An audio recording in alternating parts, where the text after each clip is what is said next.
All right, and good day, everyone, and welcome to Oliver Blue Jr.'s YouTube and Facebook channel. What a delight to be here with you today. I greet you in the name of love, and welcome to what we call here truly where the real you loves you, because we have discovered that the real you is love. And here we really put a great focus on personal identity, real personal identity, or real identity, because we have come to the conclusion that what the world needs is an awakening to its true self, its true identity. And when I say the world, I'm speaking specifically to humanity. I am speaking specifically to the human race, because the current condition of our world is basically a reflection of humanity. It's a reflection of what's been in our thoughts, what's been in our minds, and the actions that we have taken. Because if you haven't discovered it or not, we are God's highest creation. We are we are the highest creation, or the highest created being in this space we call Earth, or on this planet. We rule the world. we rule this world, right? Even in the creation story, the command was given to humanity to be fruitful and to multiply and to have what? Dominion. Have dominion. That means to take leadership over. Doesn't mean to dominate, right? It doesn't. That's not a negative. That's not a negative command that was been given unto us. That's not an unloving command to have dominion. In other words, God was informing humanity that we are His highest creation, and that we have a responsibility to be good stewards over this temporary environment we call this world, or we call this earth, or we call the earth. And we was given that in creation. And if you notice that, really, if you look down through history, it hasn't been the animals or the vegetation world, or it hasn't been the stars of the moon, or the sea, or the fish in the sea, or the fowl in the air that has ruled the world, that has determined the course of this thing we call life on this planet.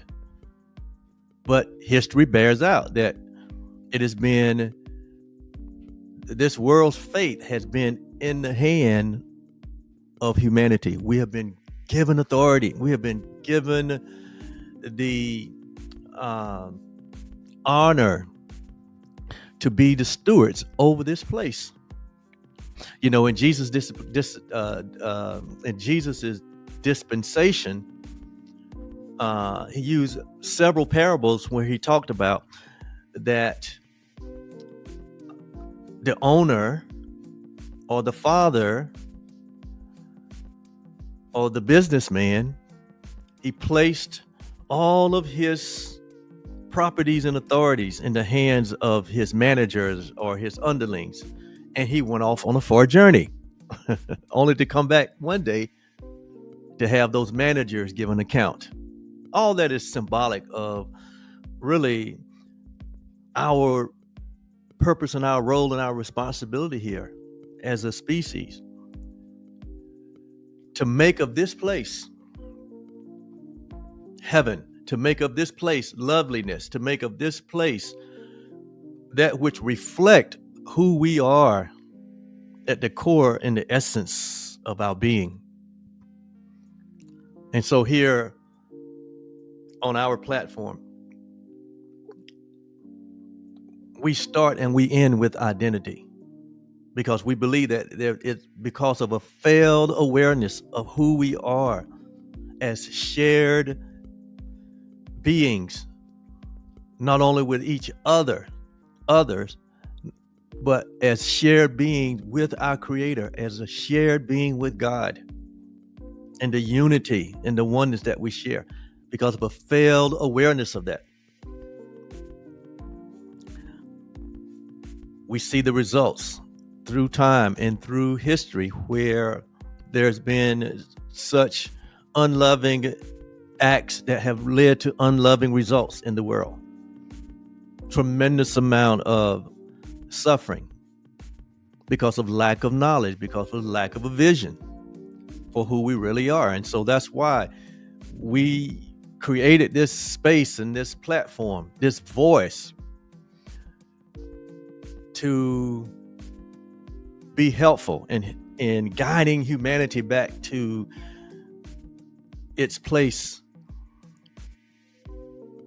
that we vacated, we abdicated to a thought or an idea that is unworthy of who we are. It's unworthy of who we are, because our nature is love. And somehow that got distorted through ideas and thoughts and illusions that have put us on a journey to try to undo and to redo and to recreate ourselves into something that we are not. Thus, you have the history and the present day that we see. The strain and the struggle and the fighting and the unnecessary suffering. You know, scripture said that we suffer needlessly.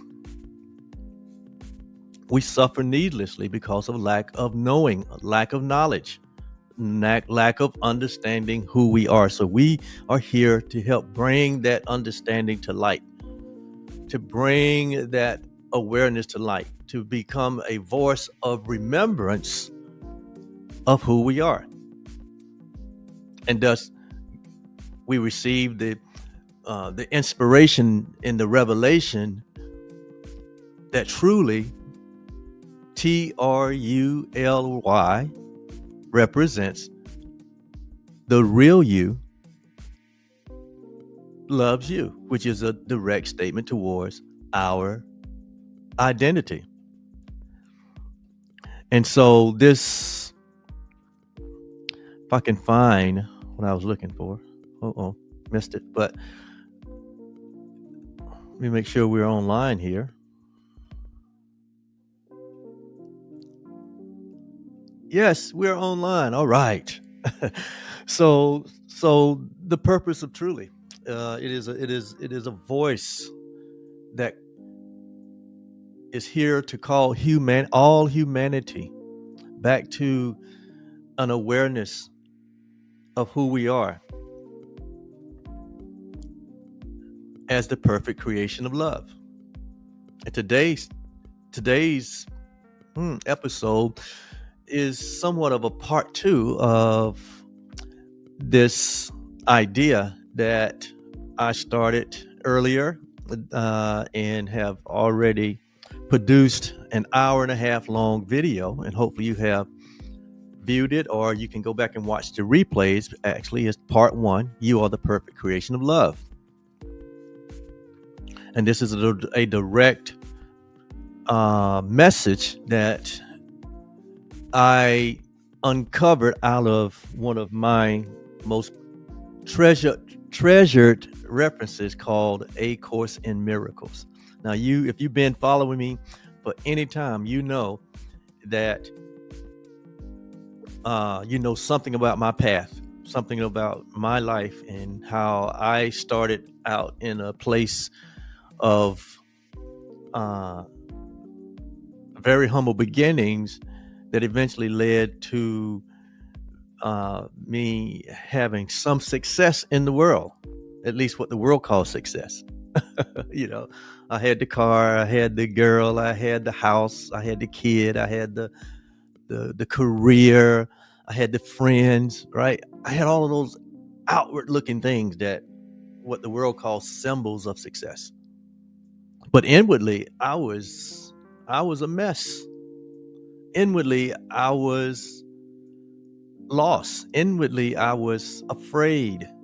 Inwardly, I didn't know who I was.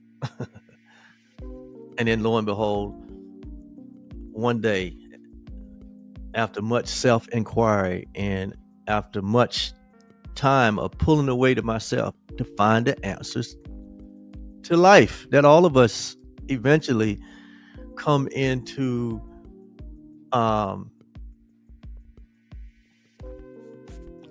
awareness of, and that question of who am I? What am I? What is my purpose? And so as a result of that, I had an awakening. I had an experience. And I have been on this journey for the past, I would say, almost 40 years. But it was in 2005 that this incredible piece of spiritual literature came into my world. It's called A Course in Miracles. And it was this resource that helped me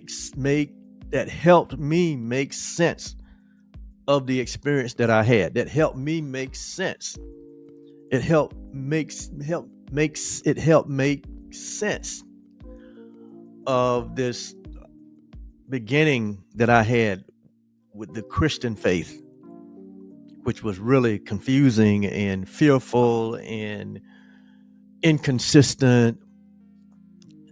And so it was the course that brought correction and clarity and light and direction and freedom and joy and happiness and fulfillment to what it's what helped make sense of it all. And it is a reference that I still use because there's so much here. I mean, I would have to live 1,000 lifetimes to really unpack all that the Course is saying. And now it makes the Bible a friendly book for me. It makes the Bible a friendly book for me to understand and to utilize. And some of you may be having the same experience where your Christian faith or your Muslim faith or your Jewish faith or your Buddha faith or whatever path that you may be on may be somewhat confusing, chaotic, disturbing, unsettling, and you are in search of something that you know is already present, and it's just haven't been found, or it's not making sense on the current spiritual path that you're on. Well, that's why you're listening to me. That's why you have clicked here and you're watching this project kid who on this platform shares an advanced spirituality that can help put all the pieces of the puzzle together and make things make sense, right? And make things make sense, right?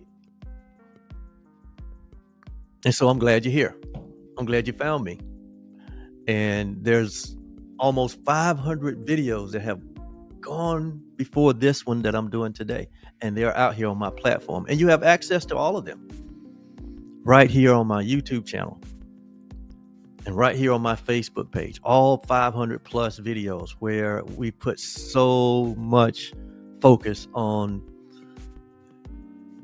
what we call the real you. Where we put so much focus on discovering who we are and talking about the reality of who we are. And 500 videos later, we have come to a place where this subject of us being the perfect creation of love has brought us to this 2024 moment where there's such a need for and such a search for peace, such a search for understanding. There's such a desire to know and to be certain about not only our present moment, but our future. And so we find this lesson, we find this subject to be very relevant for our time. Because, again, there is only one foundation that can be laid. Jesus made this declaration in his 33 years of being here. He said there's only one foundation that can be laid. And then Paul picked up on it, and that is the foundation of our oneness with God. He calls it the Christ.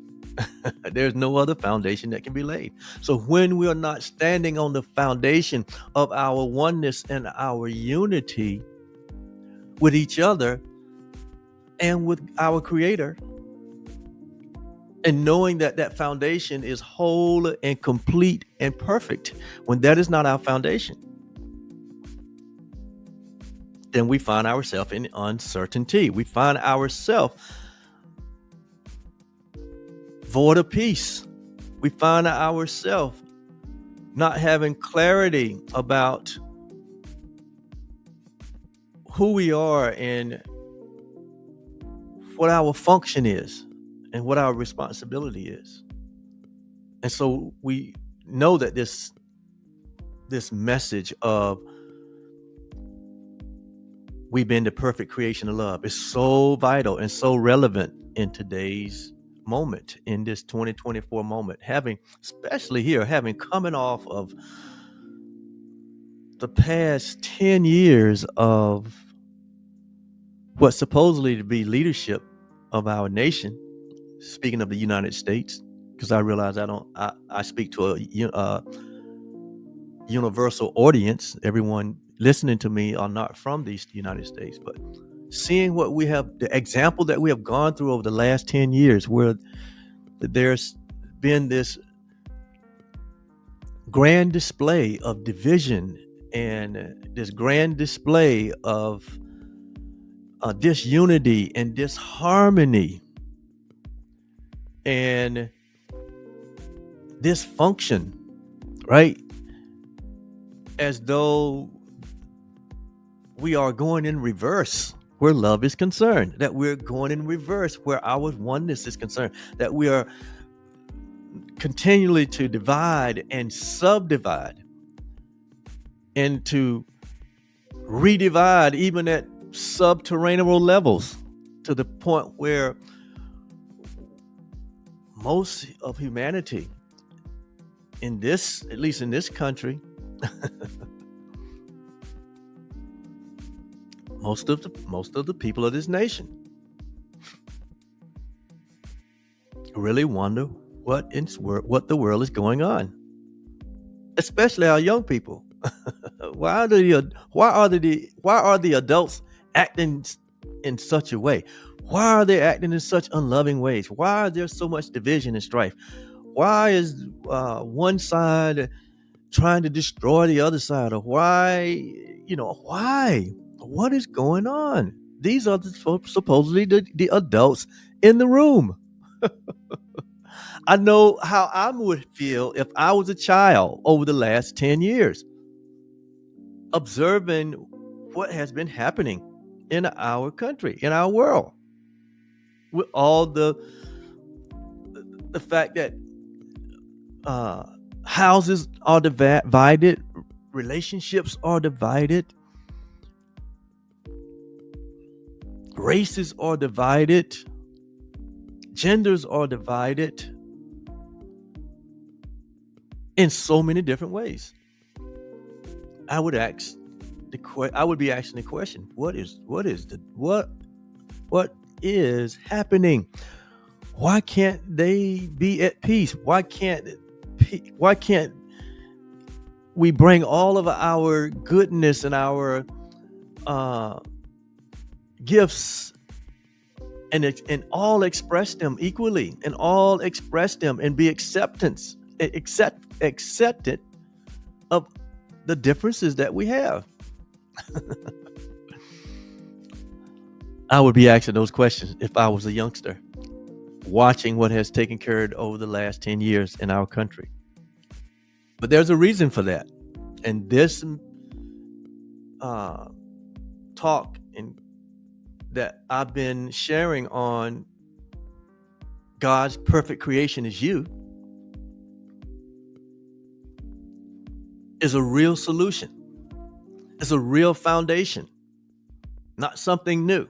But it is that foundation that Paul spoke of, that there is no other foundation that can be laid other than that which has already been laid, that which has already, before the world was formed, already laid as a solid foundation that we could be certain about, that we could be joyful about, that we could be at peace about, that we could prosper together in oneness, that we could shine,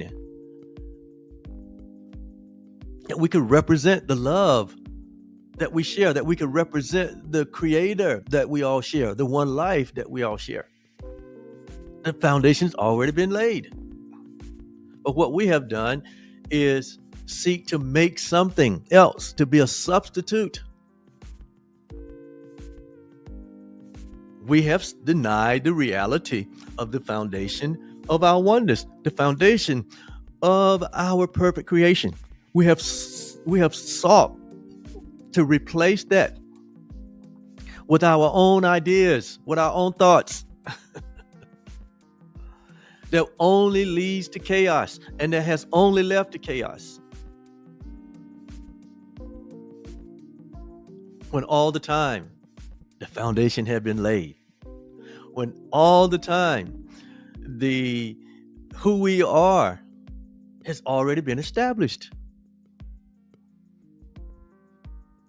And the process of creation is so sure and so exact and so perfect and so whole and so complete that it cannot be broken. We can only break ourselves up against the mad idea of making something else, of making of ourselves something that we are not. That only leads to pain and suffering and sickness and unhappiness and uncertainty. But when we align ourselves with the reality that we are not an effect of our own making. We have not made ourselves, but we are the actual cause or the causation. We're actually a part of the creation. We are actually part of the source that is here to but be a reflection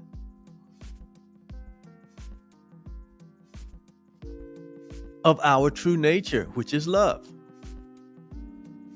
of our true nature, which is peace, of our true nature, which is oneness, of our true nature, which is unity, of our true nature, which is happiness and joy and fulfillment, of our true nature, of what Jesus called the abundant life. But how has this evaded us? How have we gotten to this place where we are in 2024? when you can turn on your local news or your 24-hour cable news and you only need 15-20 minutes to see that there is something slightly wrong with the path that we're on. There's something slightly wrong with the results that we're getting in the world. That love seems to be absent. That unity seems to be a lost thing. That Humpty Dumpty appeared to have fallen off the wall and broken into these billions of pieces, like 8 billion pieces. And that we're all separate and that we're all divided. And it's like crabs in a crab bucket. When one seemingly makes progress, or when there seems to be progress made, they only get pulled back down into the darkness of division and separation.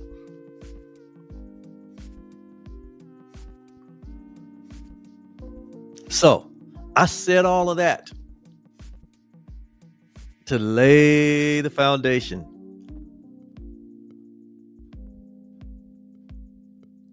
for the reality that you are the perfect creation of love. You're God's highest creation. All humanity equally and without exception. When we don't operate from that reality, when we don't operate from that premise, when we don't have the vision of the unity of humanity and the unity of God's creation,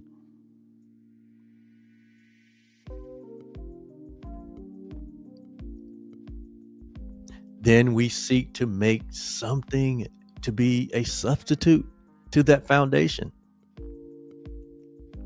And that substitute will only bring about uncertainty. That substitute will only bring about suffering at the individual and the collective level.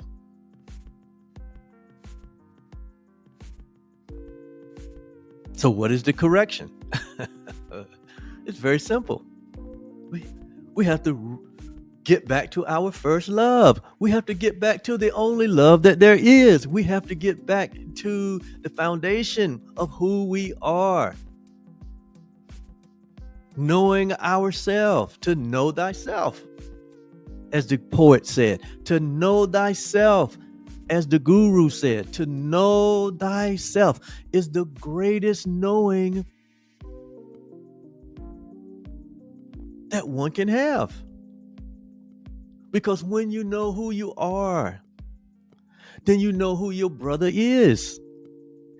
Then you know who your creator is. And then you begin to understand your function in the world as the light of the world. As Jesus said, you are the light of the world. You are the salt of the earth. Yes, it's in the knowing of thyself.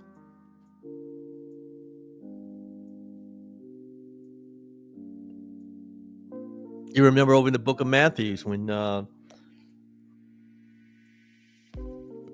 think it's Matthew 16:13. I might just turn over there just for the sake. I'm still laying a foundation here. I know that we have a lot of resistance when we hear the word perfect, especially where it concerns us. A lot of resistance. But we're going to seek to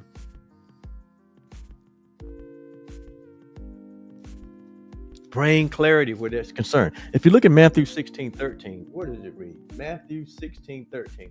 And it says, Matthew 16:13. And Jesus came into the coast of Caesarea Philippi, and he asked the disciples, saying, Who do men say that I, the Son of Man, is? What are people saying about me? What are the people saying that who I am? Who am I? What's the word on the street? Like, what's the word on the street concerning me? You guys, you guys know, y'all out in the streets. You hear what they be saying behind my back. What's the word on the street? Who do the men say that I am?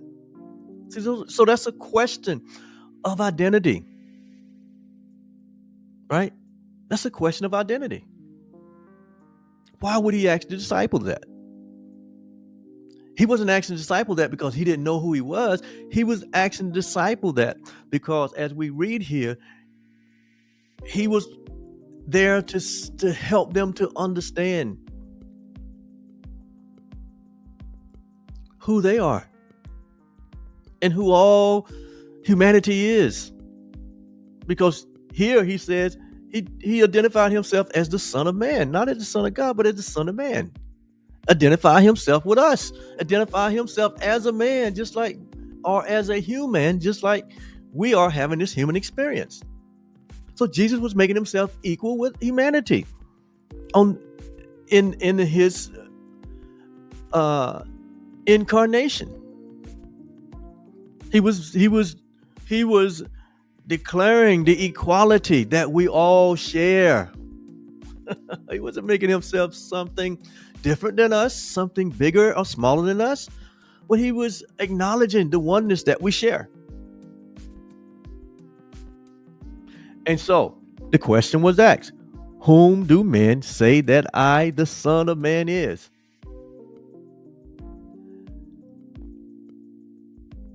And verse 14, he said, and they say, some say that thou art John the Baptist, some Elias, and others Jeremiah, or one of the prophets. So there was all kind of speculation and opinions about who Jesus of Nazareth was. And so in verse 15, he said, and he saith unto them, but whom say you that I am? So he wasn't really as concerned about what they were saying in the street about him. You know how we do sometimes. We're really concerned with what other people's opinion of who we are, how people feel about us. Very important to us. We want people to see us in a particular light. Why? Because our personal self is the self that we made.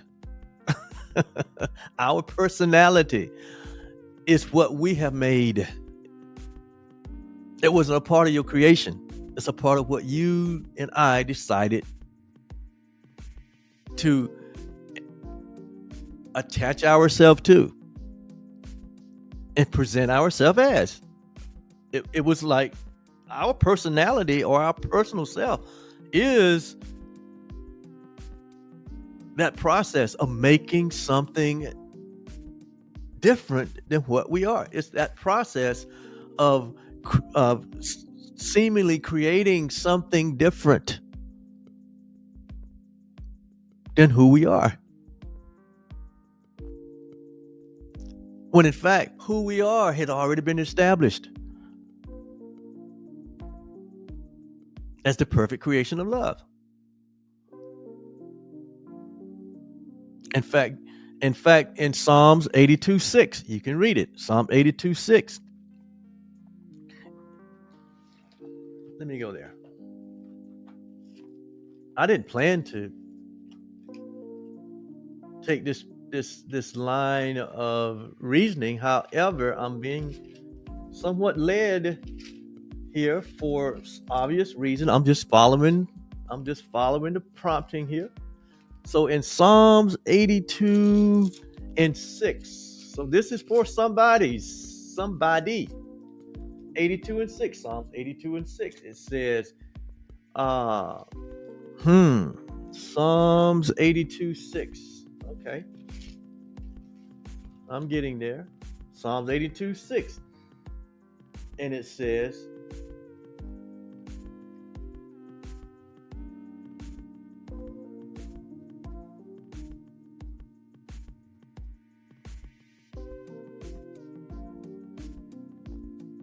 Well, let me start with verse 5. It says here, and the psalmist says, they know not. See, when we know not, we seek to make something as a substitute of what we don't know.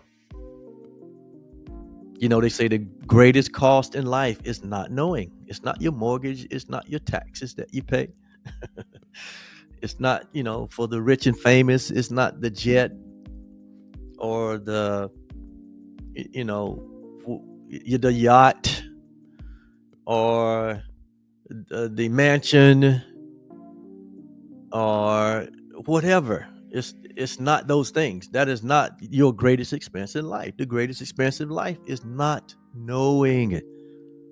That's why Jesus said, who do men say that I am? Then he said, who do you say that you are? Because he was getting to the fact that you don't know who you are. And when we don't know who we are, that's the greatest cost in life. It will cost us our peace, our joy, our happiness, our fulfillment, our purpose, our effectiveness. It will cost us the light that is within us to shine. It will cost us in our relationships. It will cost us in our business dealings. It will cost us in every encounter with humanity, because we don't know. When we don't know who we are, we don't know who we are standing in front of. And so he says here, verse 5, 82:5, Psalms, they know not, neither will they understand. So when we don't know, we don't have an understanding of our true value. We don't have an understanding of our true essence. When we don't know who we are, we don't have an understanding of life and the purpose of life. We don't have an awareness of our neighbor, that our neighbor is ourself. We don't have an understanding that we are the perfect creation of love. And it costs us when we don't know. And so we build a world, we build systems, we build families, we build relationships, we build companies, we build businesses, we build teams. We do all of these things not knowing that foundation, that reality. And so we build them with the idea that is antithetical to our reality. And thus you see the mess it makes in the world. Thus you see the mess it makes in your own home. Thus you see the mess it makes on our jobs and in our communities and among our leaders and among nations. You see the fussing and the fighting and the division only continue to escalate. You see the absolute hatred that continues to unfold. And we wonder why. Well, I'm showing you why. I'm showing you why. And so it says, we don't know. And as a result of we don't know, we lack understanding.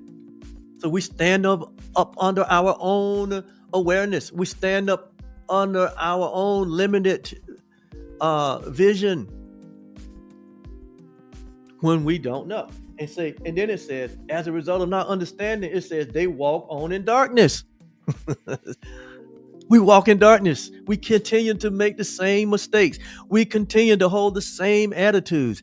We continue to have the same level of disbelief and doubt and fear. We continue to only see ourselves as what our parents gave us. We only see ourselves as the habits that we have formed over the years. We only see ourselves as this personal self that is vulnerable, that is a victim.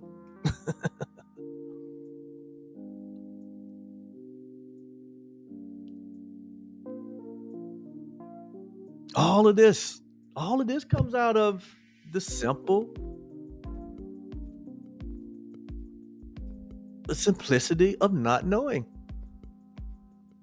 And so we are here so that to inform you and inform the world of who you are. That's why it's so important.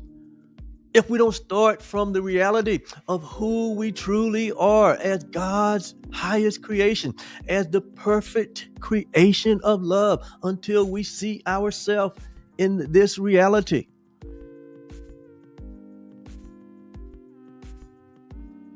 We will only fall asleep and dream a dream of separation. We will only hang out in our hallucination of an illusionary self in an illusionary world that only brings on pain and suffering. That only brings on the haves and the have-nots. That only brings on a level of confusion that is designed to keep you asleep, that is designed to keep you in your personality, to keep you in your cycle. The cycle of what? Kill or be killed. Why?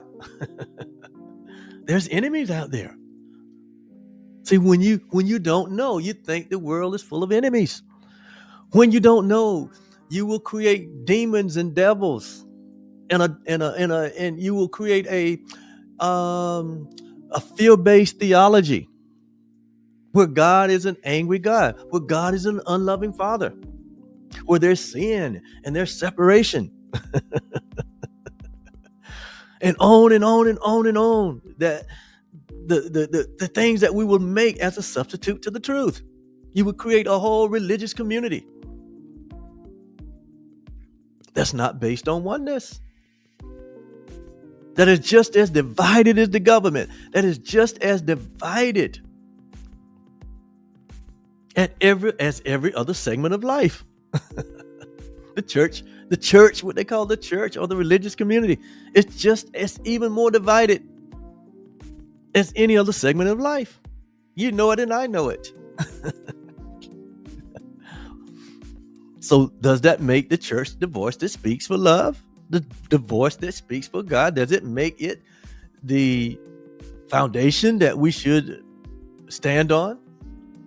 No, we see it falling apart and becoming irrelevant, in the sense that they are just as mean and fussing and fighting and divided as all the other segments of life. So something ain't right there. That's not the foundation. The foundation of our oneness will not produce that kind of fruit. Where you see envy and fighting and attack that's going on all the time, in judgment, that is not a solid foundation.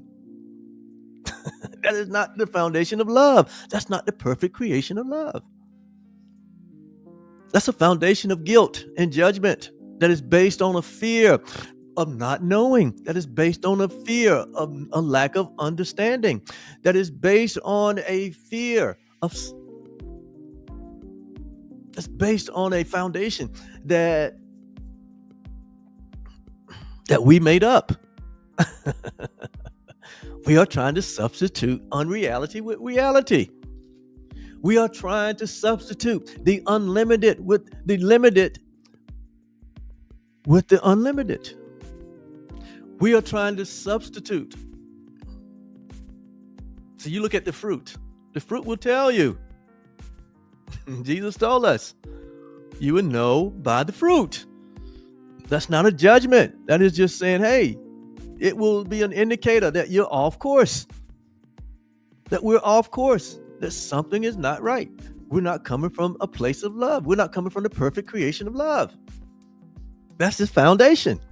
And so it says here that they walk on in darkness. Year after year, decade after decade, century after century. And here we are in 2024. And we have not seen it as crazy. We think that we have not seen it in modern day as crazy as it has been.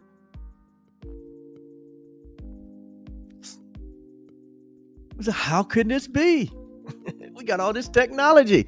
How can this be? We have thousands of years of history. How can it be that we're still grappling with the same old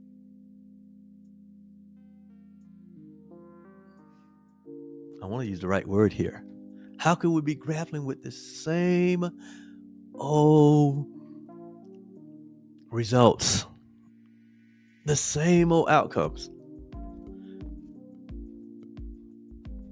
the same old lovelessness, the same old division? How can it be? Have we not learned the lesson? Have we not paid attention? Have we not expanded our awareness? Have we not been enlightened? Have we not recognized? Have we not read the tea leaves? What are we doing? Have we not accepted reality? That is the question. Have we accepted reality? Because if we've accepted reality, the heaven on the earth that Jesus talked about would be a lived experience for all of us if we have accepted reality. Heaven and earth would be a reflection of the love and the oneness that we share. It would be a reflection of complete acceptance of one another. It would be a reflection of the abundance where there would be no pain and sorrow and sickness and disease and lack and poverty.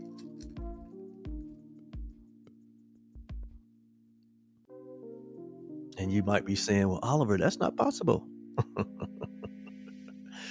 Well, I beg the difference.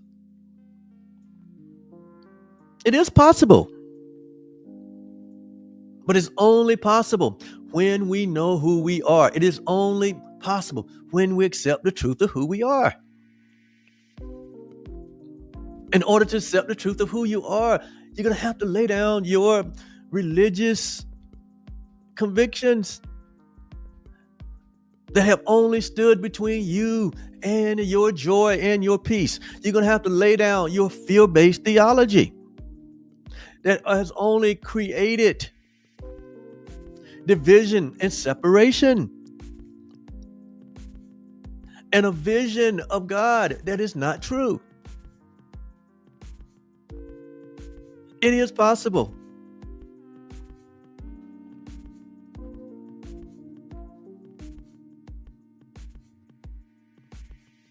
In fact, Jesus said, it is impossible that there will ever be a universal religion or universal theology. That's impossible. So it's not going to be found by some book. It's not going to happen by some magical moment. There will never be a universal theology. But he said in the Course in Miracles that there will be, and there must be,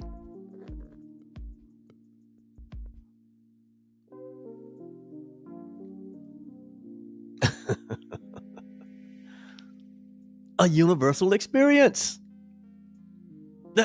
What he's saying is eventually all humanity will wake up to the reality of the truth. And that truth will set the creation free from the illusion of separation. And that happens in your life when you recognize, when you embrace and accept the reality of who you are, when you wake up, when you become enlightened to the truth and accept and embrace it. Because in reality, there's only one of us. So when you have that universal experience, guess what? All the world goes free. When you wake up to the truth of who you are as the perfect creation of love, all the worlds go free. You're no longer the judge and the jury and the executioner. You are no longer projecting guilt on others, because that's what you see in yourself. You are no longer the source of division and strife. You're no longer this narcissistic personality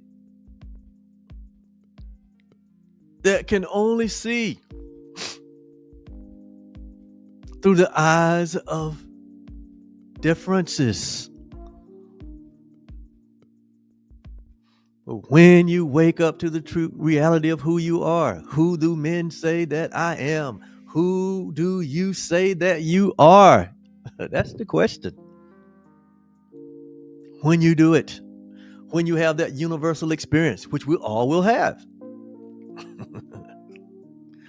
you may be asking a question. Well, did grandma have it before she left? Did dad have it? Did my cousin? Did my friend? Did my boss? All these people that have left the planet in form, did they have it? Did they have the universal experience?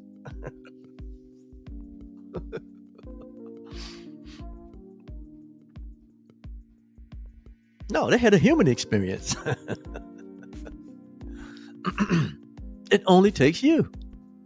When you have the universal experience of knowing who you are, all humanity wakes up. It only takes the one. Jesus proved that. He said that when he woke up, when he experienced the resurrection of the mind, he said he reconciled all the world back into one. He reconciled all the world back into God. Just one man, just one awakening experience, just one recognition of who he was as the perfect creation of love. That one recognition became the salvation of the whole world. So he already proved that it only takes you. It only takes me. It only takes the one. You don't have to wait for your husband or your brother or your children. You don't have to wait for the president or the pope. You don't have to wait for the pastor or the prophet or the teacher. You don't have to wait for any of these so-called figureheads. Any of these, what I call unhealed healers, to do a job on you. They can't do a job on you. You are a fixed extension of love. You are the creation of God. You are God. As I'm getting ready to read here. And so let me finish. Verse 5. Chapter 82 of Psalm. They walk on in darkness. And all the foundations. Here it is. All. Notice now, he says all. When you say all, that is what? Don't leave nothing out. And it said, as a result of not knowing, as a result of not understanding, as a result of walking on in darkness, repeating the same old attitude, the same old perception, the same old belief system, the same old limitation, the same old judgments, the same old personality. He said, as a result of that, he says, all the foundations of the earth are out of course. Doesn't this sound relevant to our day? All the foundations of the earth are out of course. They are in discourse. They are in disharmony. Now, this is not a negative message. This is a positive message. That's why you have to stay with me. There's no judgment here. This is a exercise in expanding your awareness. This is an exercise in recognizing the truth that is true always. This is an exercise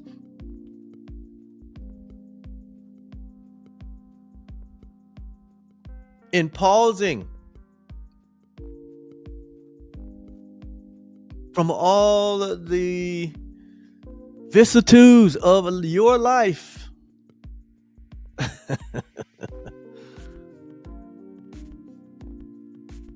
and getting real answers and getting real solutions.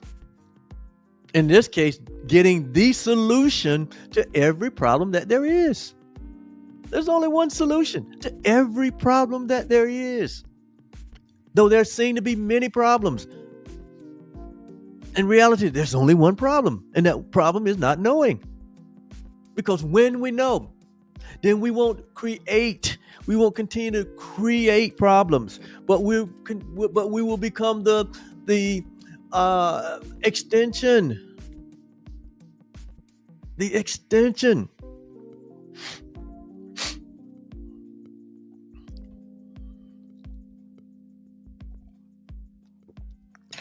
The extension of love. We'll become the extension of heaven. We'll become the kingdom of love. Like Jesus said, the kingdom of God is spread out all over the world, but men don't see it. And it only takes you. And it only takes me. So he says all the foundations of the world are out of course. So this is just a metaphor for what happens when humanity seek to make of itself that is something that it is not. And when humanity rejects and don't accept the reality of who we are as the perfect creation of love.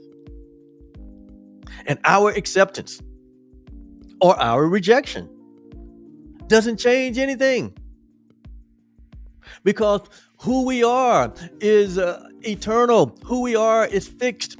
Who we are was predetermined before the foundation of the world, as Paul said in Ephesians chapter 1, that we should be holy and that we should be blameless in love, that we was given every spiritual blessing in the heavenlies. That has been established, and that is changeless. That cannot be altered. We remain fixed. So if we remain fixed, if we're having experiences of anxiety and fear and sense of lack and sense of purposelessness, loneliness, separation, fear, if we feel vulnerable, if all our experiences lacks peace, lacks joy, lacks happiness, it's just an indication. It's just an indication.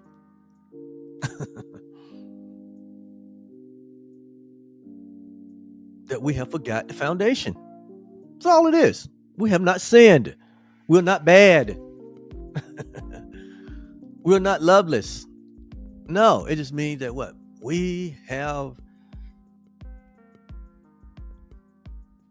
what's the word used when we cover something up? Because like Jesus said, no man takes a light and put it on a bushel or under the table to cover it up. No, we put the light up on a what? Candlestick. So all in the room can see.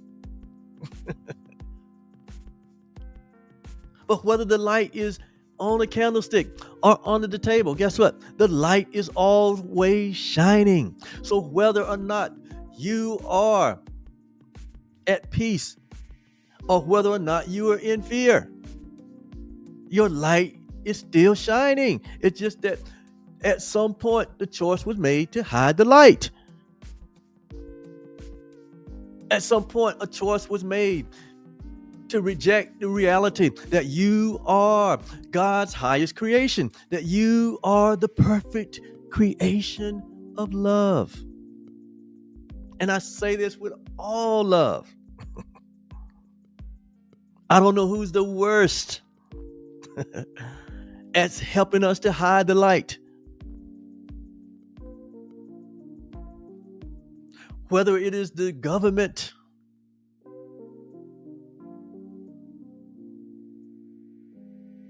or whether it is the religious community with its fear-based theology,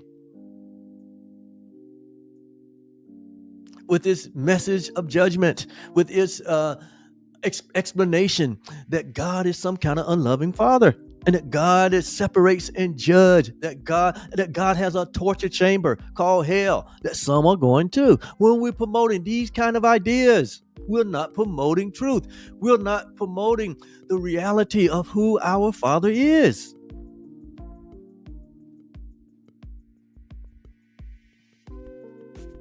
Man, this was not what I came up here to share specifically. But it needs to be said. It needs to be shared. We need to come out of this place of being stuck.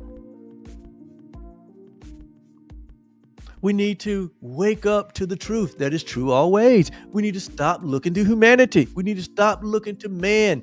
We need to stop looking to unhealed healers, unhealed leaders, flash and dash men and or women, entertaining people that look good, sound good. And we say, yeah, we want that. That's how the children of Israel did. When God delivered the children of Israel out of the slavery and out of the bondage of Egypt, he was their king. He was their leader. He was their leader and led them into prosperity. But they took their eyes off the reality. They took their eyes off the perfect deliverance, the perfect creation. They took their eyes off the perfect love and began to look around the world and say, God, we want a leader like all the other nations.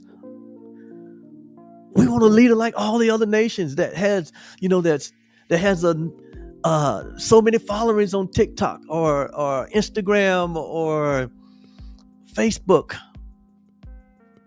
That's popping and can communicate, that can got swag and can talk and can lie. He looks like a strong leader. He don't have any principles, but he looks like a strong leader. I know he's hard for him to tell the truth, but he looks like she looks like a strong leader. Because I'm not singling out one person here. There's a bunch of them. The world is filled with unhealed healers, leading people, like it says here, leading people into darkness, and so all the foundations of the earth are out of course.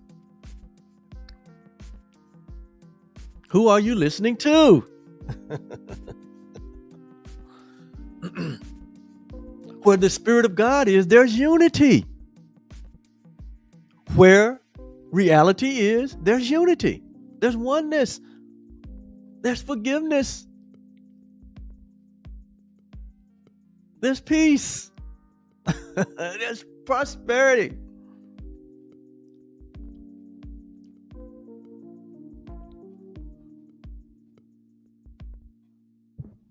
And then I get to verse 6, which is what I was trying to get to.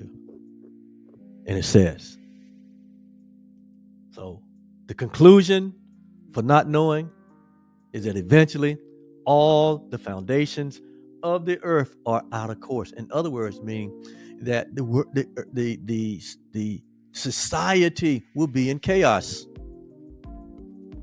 on every level. You look at our present day. Now this was spoken many thousands of years ago, but that's the principle. But this is the principle.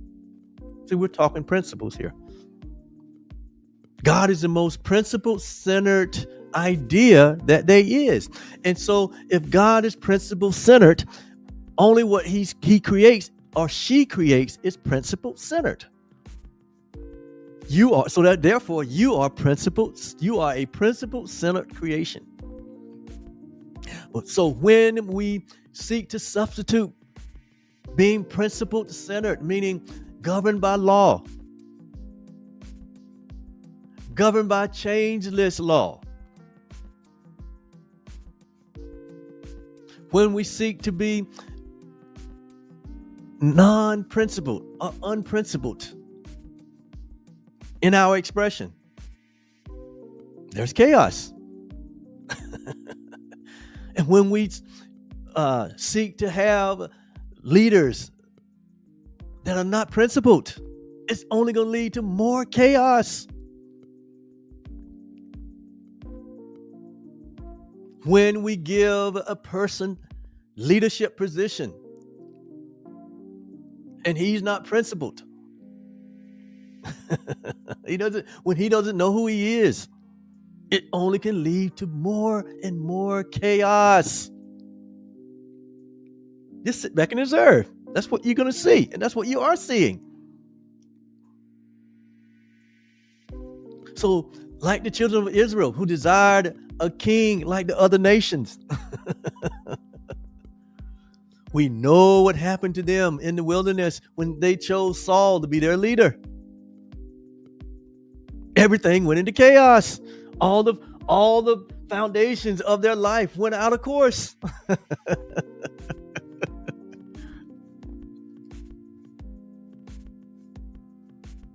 And that same principle applies here in 2024.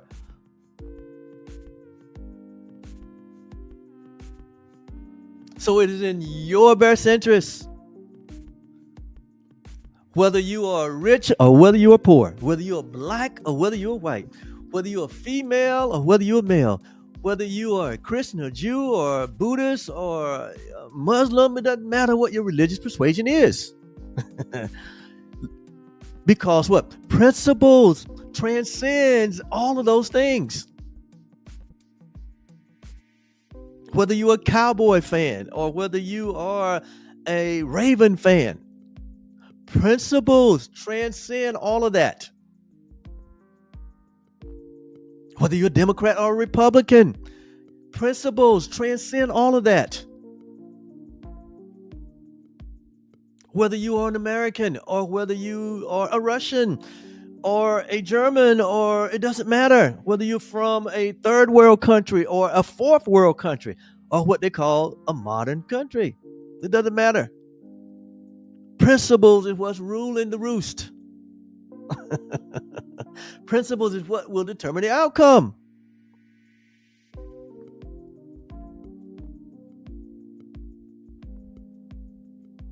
And you and I, being God's only creation, you and I being God's perfect creation of love, is a principle that is immutable. You will never stop being that in reality. You will never stop being that. You can only be that. Why? Because you are an extension. You are an extension of that. You are an extension of God. You are an extension of love. So what love is and what God is who you are and what you are.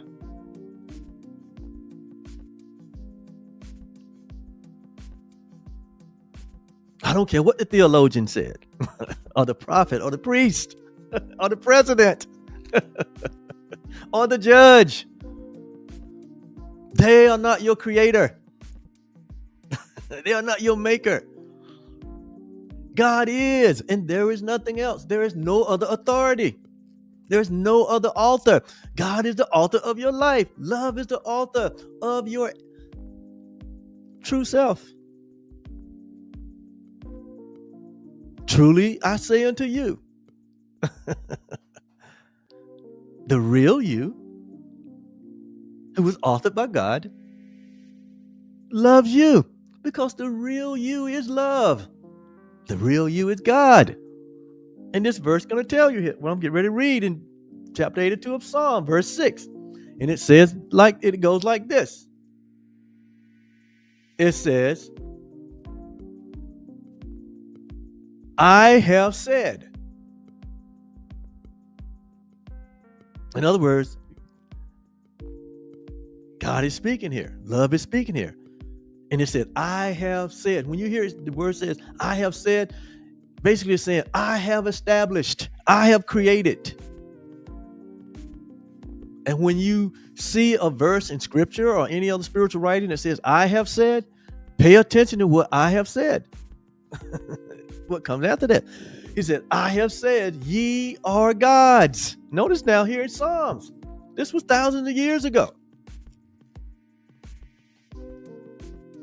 The writer here says, ye are gods, or you are gods. This is who you are. You are gods. And all of you are creation of the Most High. All you are children of the Most High. This is who you are. In other words, you are the perfect creation of love. You are God's highest creation. You are just like me. Jesus said it over in John chapter 1. 1 John chapter 1. Jesus said it this way. Or he said it this way. He said, as I am. He said, as I am. Notice that I am. He said, as I am, that I am. He said, as I am, so are you in this world. See him communicating who we are, the equality that we have with God. As I am, so are we in this world right now. Not when you wake up from this dream of a body experience, but you are that right now in eternity. You have always been that. You will always be that, regardless of your human experience. Nothing in your human experience can ever change what God created. Nothing can alter who you are. Nothing can ungod you. And we are afraid of that. We are afraid of who we are. That's the greatest fear we have, that ye are gods. No, we say, no, we're just sinners. We're just what the religious community has labeled us, what the government has told us we are, what our mom and daddy told us we are, what history has said about humanity. And we have placed that in a higher esteem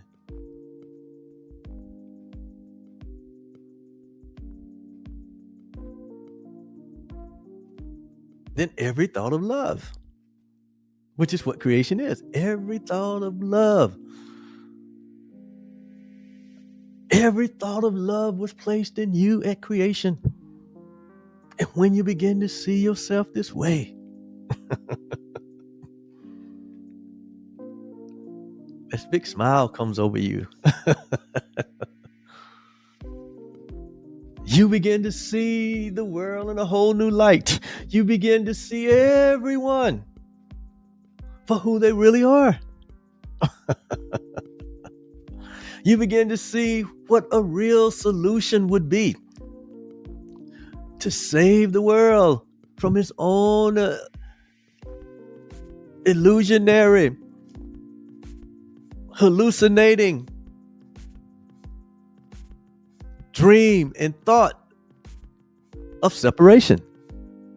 You will hold the key to life. That is the key to life. Jesus said there's only one key to life. That is to love God and to love yourself and love your neighbor. See, that's it. That is it. That is how simple life is. It doesn't get any simpler than that. All of this is for us to come to remember and to learn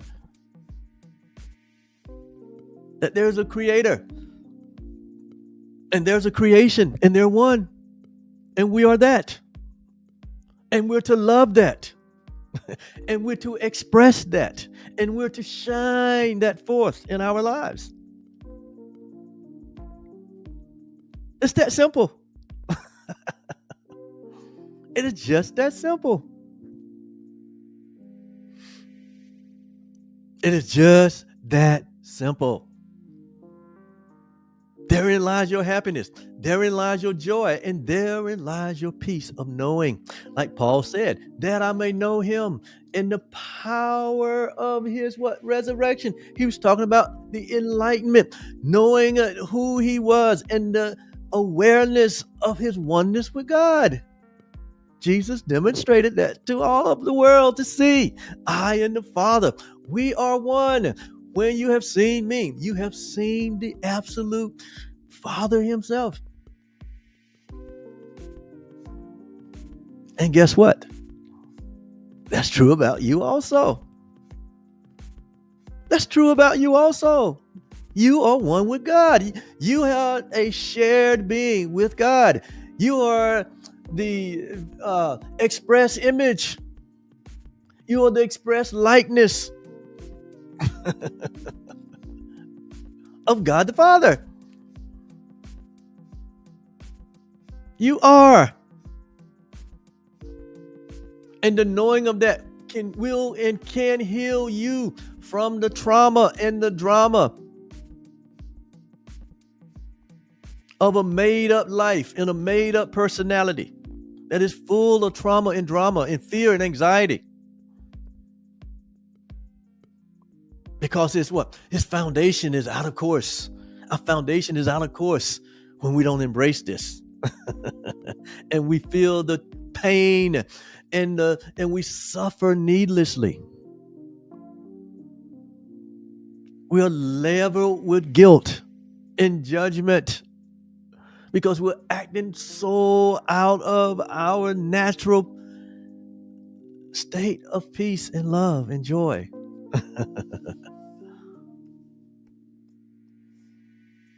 So the solution will never come through the government. The solution will never come through religion.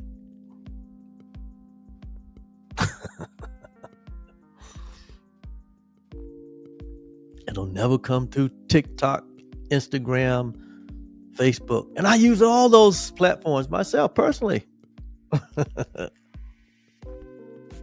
Because that's where people live. And I want to be where people live, right? Because I have a shared interest with all humanity. They're myself. And so I want the voice of unity and the voice of oneness to be where I am. Like Jesus said, where I am, there you shall be also. So I go on all of these platforms. X, Blue Sky.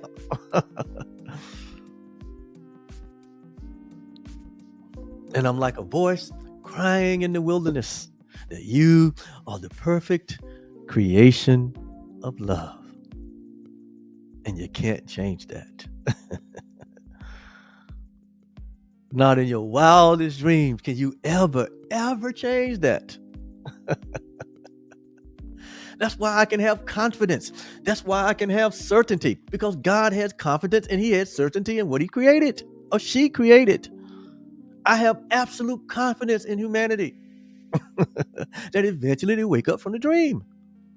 It's a promise from God that all humanity will wake up one day and realize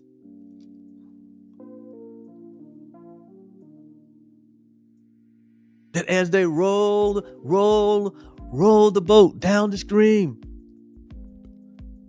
that merrily they realized that life was but a dream without the knowing of the self. But when you come to know the self, life is no longer a dream. Life becomes a reality. Heaven and earth, heaven has indeed come to earth. The kingdom of God is spread out over all the world. And I see it. I feel it. I am it. And so are you, with no exceptions. There are no exceptions in reality. There's only the one. And you are that one. I'm that one.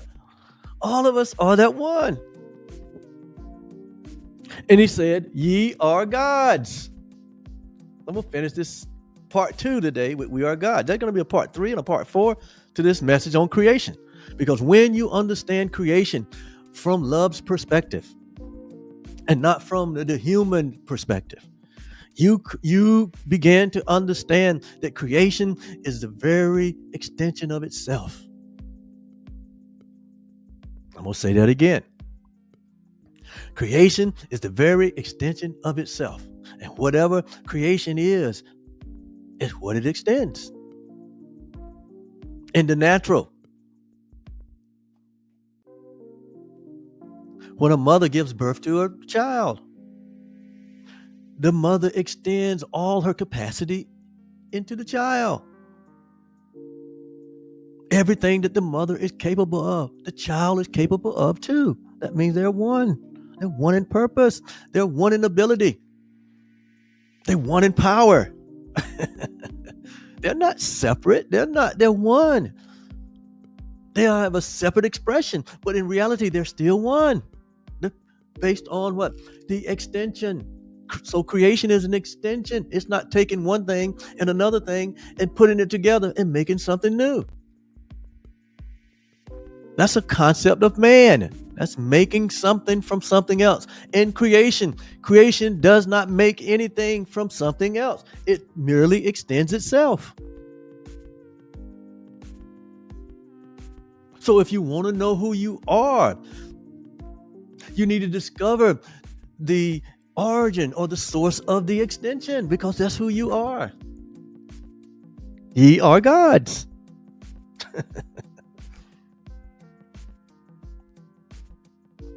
So when the mother gives birth to the child, have you noticed that the child goes on to give birth what? Just like the mother. And that child goes on to give birth just like the mother of that child. And it goes on and on and on. All of us started with from one source. All of us, you got to go before the foundation of the world. You got to go before Adam and Eve and in the garden.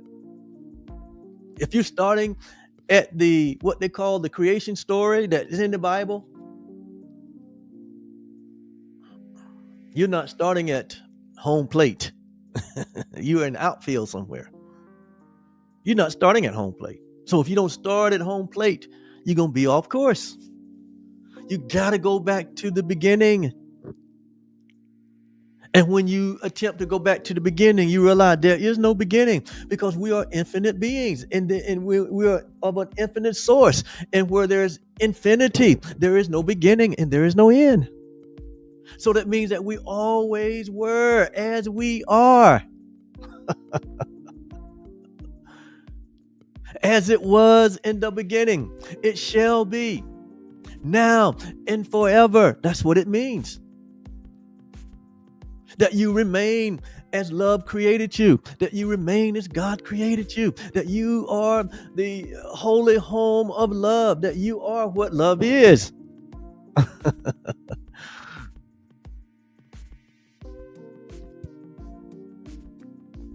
That you think you're like Philippians says, Philippians 3, 5, and 6.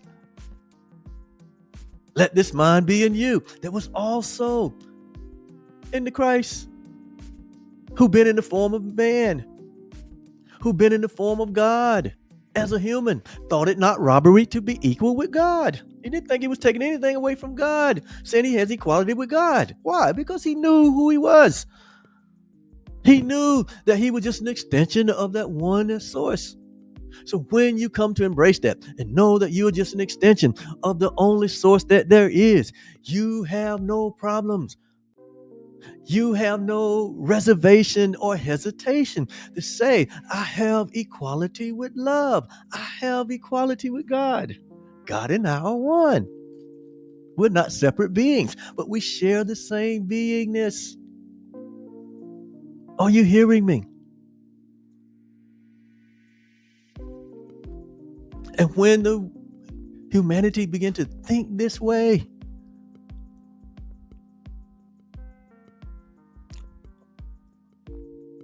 there's no more problem. There's no more lack. There's no more sickness. There's no more belief in death. There's no more anxiety. There's no more fear. There's no more hatred or bitterness. There's no more projection. There's no more guilt being slung around. There's no more attacks being levied on one another, which we're only levying on ourselves. And so, ye are gods. He said, I have established. I'm the only source there is. I know what I am, and I know what I created, and I created myself. And that is who you are. And so ye are gods. And all of you are creations of me.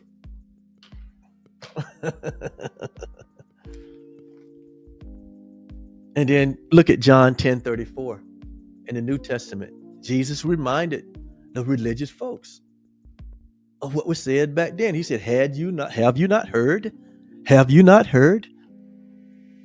John 10:34.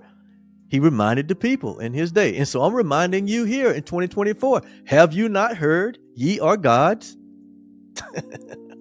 Have you not heard that you're the perfect creation of love? Yes, you heard it right here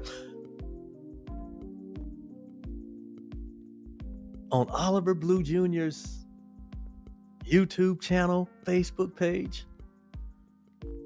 And this word, this message will go out throughout all the world.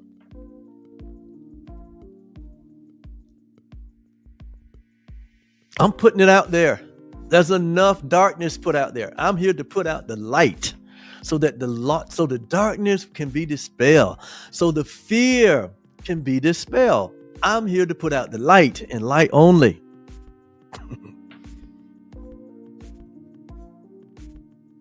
Have you not heard? You heard it right here. You are the perfect creation of love. You can't do anything about that. And I am that I am approves this message. And that's a good place to put a pin in it until we come back the next time and finish talking about. We're not going to talk about it, but we're going to come back and be about it. We're going to be about the truth that is true always. We're going to be about the real you that loves you. We're going to be about taking our place among the saviors of the world and not leaving our brothers in a hellish state. And I want you to join me in that. That's a noble assignment. So join me in that. Thank you so much for being with me today. I will be back to continue this message on identity. And if this resonates with you, you're watching the replay, just put replay in the chat and I'll come back around and give you some love. If this resonates with you, inbox me. There's more in store and you can be a part of it. You can be a part of it. I invite you to be a part of it. I invite you to support me. And not support me, but support the oneness that we share. Right? Yeah. We're going somewhere with this. All right. Have a great day. Peace.